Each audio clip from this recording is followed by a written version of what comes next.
Welcome, ladies and gentlemen, to the video. My name is Jalen from Pop Culture Today, and this is another weekly recap, your one-stop shop for everything that has happened this week in the world of film and video games. Now, we do have a stacked week, a lot of news to cover, so we're going to get right into it. This first story actually broke moments after I got done recording last week's episode, and that is the fact that I Am Legend 2 is happening. Will Smith is set to return to the role, and he is also going to be co-starring with Michael B. Jordan. Will Smith will also be producing this film.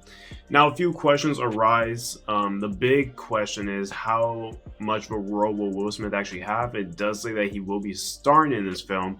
My only question is, what ending from the original film are they going to use as the canon and as a baseline for this second movie? Are they going to use a theatrical ending or the alternate cut? So I'm kind of interested to see what route the studio takes with that. I think a lot of people have come to agree that the alternate ending is the preferred ending for the movie I Am Legend, but we have to see. He is supposed to star in it, so his role is going to be, quite significant, and I don't see them just doing flashbacks or whatever and Michael B. Jordan being the protagonist. With the word star, you would imagine that Will Smith is going to be alive in this second film, so we will have to find out. But that is all the news we really have on that project as of now. We don't have a release date, we don't have anything else except for the fact that it is happening. Now, transitioning to the world of DC, out of nowhere, a whole bunch of DC films got pushed back or pushed up, wherever the case may be. So we're going to run through all of those right now. Starting with Aquaman 2, which got delayed from December of this year, 2022, until March 17th, 2023. Black Adam got delayed from July 2022 until October 21st, 2022. The Flash got pushed back from November 2022 until June 23rd, 2023. DC League of Super Pets got pushed back from May 2022 until July 29th, 2022. Wonka got pushed back as well from March of 2023 until December 15th, 2023. Shazam! Fury of the Gods got pushed back from December 16th, 2022 until mid-2023, and Meg 2 got pushed back until August 4th, 2023. I have absolutely no idea why this happens. It's probably still because of the lingering effects of the pandemic and whatnot, and a lot of films and games, for that matter, have been pushed back numerous times because of the pandemic. The one movie that stands out on this is The Flash, and that movie was supposed to release in, I believe, 2018. And now we have to wait until next year to get this movie, so hopefully it doesn't get pushed back anymore. I am really interested to see what role this film actually plays in the DCU. I have my theories. I think it's going to be a variation of the Flashpoint storyline. I think they're going to rewrite some of the DCU with this film, but we really have nothing to go off on, and that's just where the Flash is at. I'm kind of scared for this film because I want to be cool. I want to be awesome. The Flash is one of my favorite DC characters, but the route that the DCU is taken, and the fact that, there's a lot of animosity and built up, anger between, Warner Bros. Execs and actors and producers and whatnot.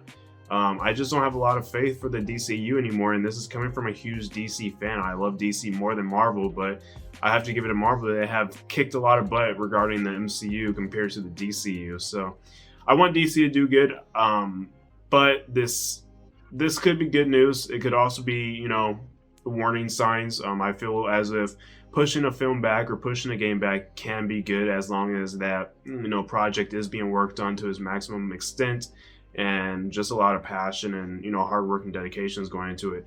The only time that this is a bad sign is if the film itself is in a bad state. And The Flash was supposed to come out this year, like I said, so considering they pushed it back once again, I think that says more bad than good for the project. Now, as for the other movies, they have been shifted around a couple times already. Nothing too crazy, but that was mainly because of the pandemic. The Flash, like I said, was supposed to release in 2018, and it still hasn't been released yet, and we're almost in the middle of 2022. On the topic of DC, it has been officially confirmed that Colin Farrell's Penguin from the Batman will be getting his own spin-off series on HBO Max. For a while, this was rumors. Nothing was concrete or confirmed quite yet, but it was confirmed this week that the Penguin series will be making its debut on HBO Max. But I'm super excited to see this universe that Matt Reeves is trying to start out with this Batverse, and I'm happy to hear that it is going to be self-contained to the Batverse that Matt Reeves is trying to establish. It's not going to be part of the greater DCU or anything like that. This is the Matt Reeves universe, as I like to call it, and I'm excited to see what he does with these characters and,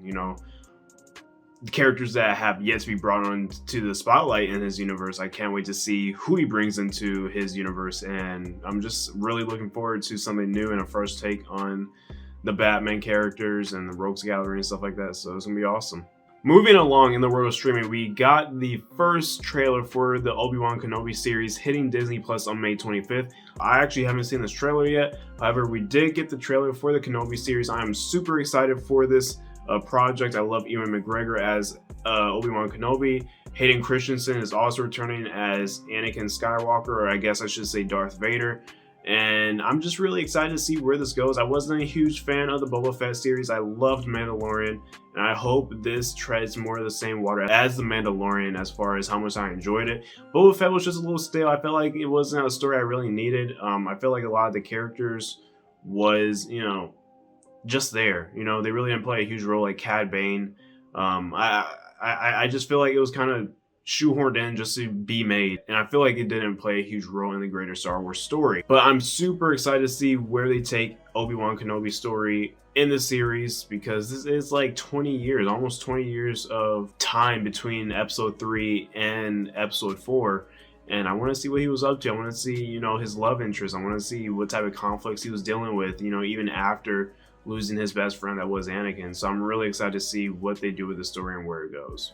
Now, on the topic of Disney, this one actually broke today. It has been reported that Sean Levy, most known for Real Steel, Stranger Things, Free Guy, stuff of that nature, has been tapped to direct Deadpool 3 for Disney and Marvel and Fox. I'm really interested to see this. Sean Levy has proven to be a pretty good director. I think he's a pretty decent storyteller.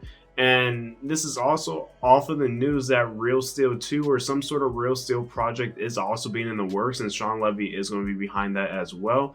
So I'm glad to see that his name's back in mainstream news again, because I enjoy quite a bit of his work, and especially after, things like Stranger Things and Real Steel, and even Free Guy. Free Guy was really fun, and I enjoyed that a lot, and that, him and Ryan Reynolds already have a working history because of Free Guy.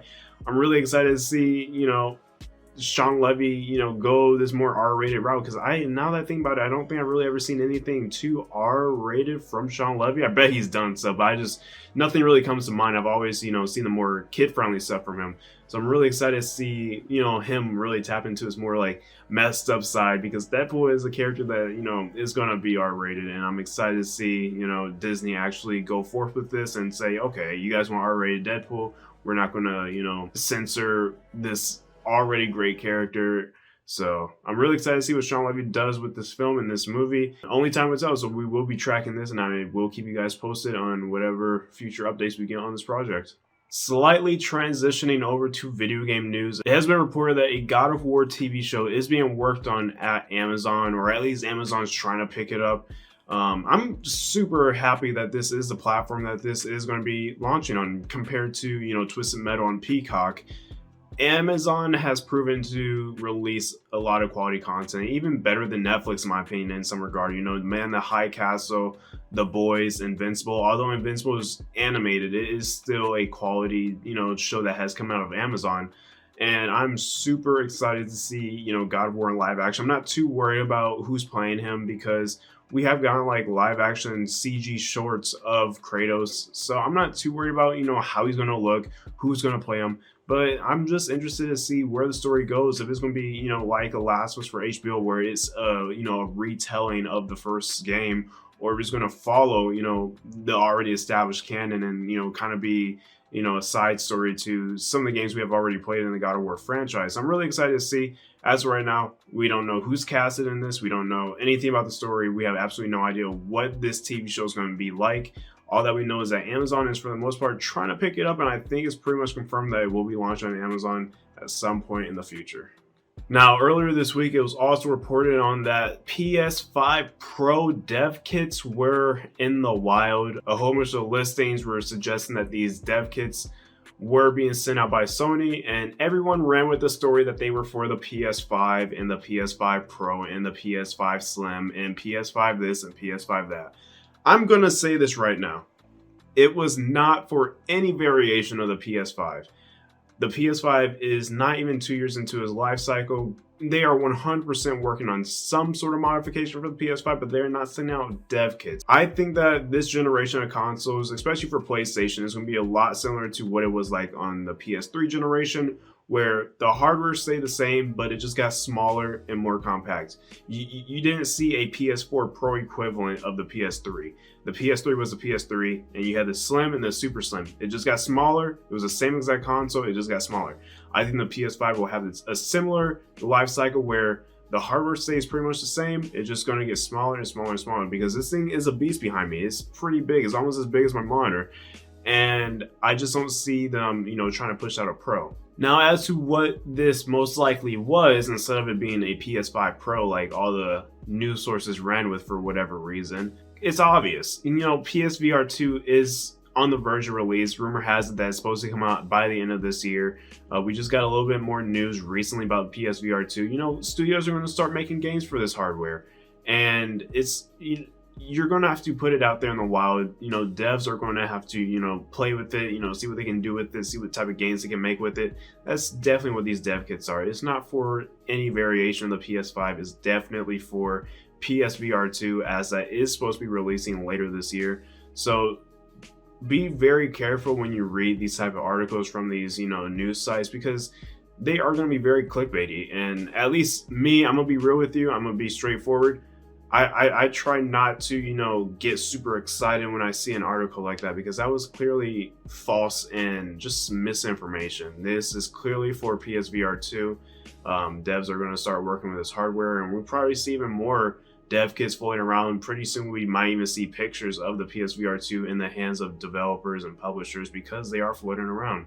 Now, just like the world of film, video games are also getting delayed, and we're going to start off with Forspoken. This game was pushed back from May of this year until October 11th of 2022. Square Enix released this whole message regarding this game, and they actually showed off during the State of Play some Forspoken gameplay. This is a game I'm looking forward to. I love Square Enix, but Forspoken is that game where, although I'm looking forward to it, it looks gorgeous, it looks fun, it looks, innovative, it looks barren, it looks stale, and all the gameplay I've seen, it looks like it needs more time in the oven. So like I said earlier in the video, there are some delays that you're like, oh, that's not good, that's bad. And then there's some that you're like, okay, this is probably for the best. And I feel like this is probably for the best. They're probably gonna tweak some gameplay mechanics, tweak the world, tweak the enemy types, and I think this is definitely for the best. I don't think Forspoken should have launched in May. And I think the fall is definitely a better place for it. We don't have a lot of confirmed releases for the fall. We know Call of Duty will be releasing, stuff like that. But I wouldn't hold it past Square to delay it until 2023. Not only because it's a new IP, but because this fall is going to be stacked. That is without a doubt. Every single fall and winter of every year is always stacked with video game releases, just because of the Black Friday and Christmas sales and whatnot.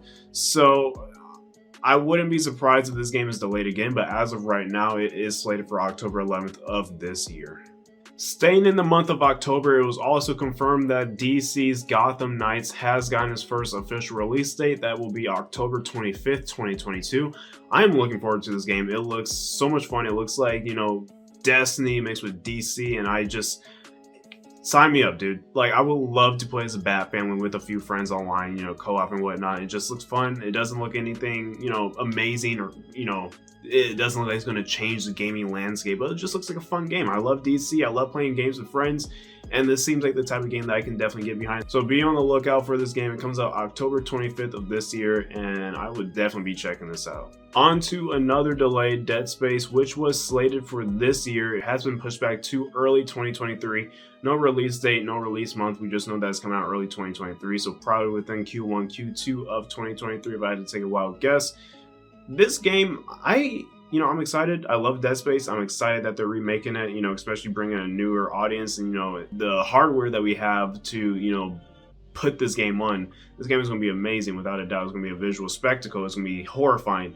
But this game was supposed to come out late this year, and we are in March already, and we have seen barely anything. And the footage we have seen is super early developer footage. So I think this is for the best. I think it definitely needs a little more time in the oven, since they are not too comfortable with showing off a lot of footage regarding this game. And I think early 2023 is perfect, especially, you know, like I said about Forspoken. Forspoken is going to be coming out right at the beginning of that holiday, you know, rush with video games. And I think, you know, Dead Space probably, they anticipate that. And they also saw Forspoken's placement. It was like, let's not release it around Forspoken. Let's not, you know, release it around November, December, where all these crazy big AAA titles are going to be coming out. Let's just push it into 2023, you know, when things start to settle down a little bit. Like Horizon, for example, that came out in February and it sold really well. And I think that's a perfect spot for this type of game. Where yes, it has a following, but you don't want to put it out while the market is being oversaturated with a whole bunch of other games that people will be picking up as well around the same time. So I feel like this is a great move for EA and for Dead Space Remake. Lastly, to finish off some good news, the first Dying Light game actually got next-gen patches for the PS5 as well as the Xbox Series X and S. You can now play this game in performance, balance, or quality mode. Each mode offers a variety of different changes, while quality is 4K 30, performance is about 1080p 60 FPS, and then the balance mode, which is, you know, pretty much in between.